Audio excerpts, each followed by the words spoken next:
It has turned off again. There is something wrong with it. अचानक कोई चीज काम करना बंद कर दे. You can say there is something wrong. वो आपके हिसाब से काम नहीं कर पा रहा है, तो आप वहां पर उसको ऐसा बोल सकते हैं, there is something wrong with this mobile.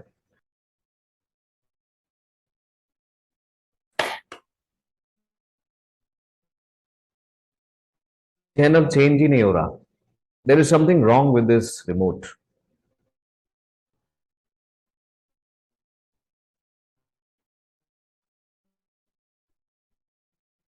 There is something wrong with this mic.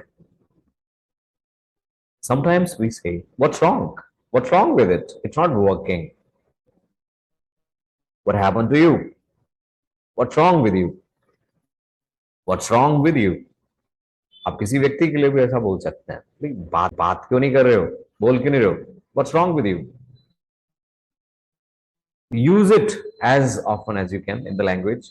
This is quite easy, simple. You need to speak only. Thank you very much.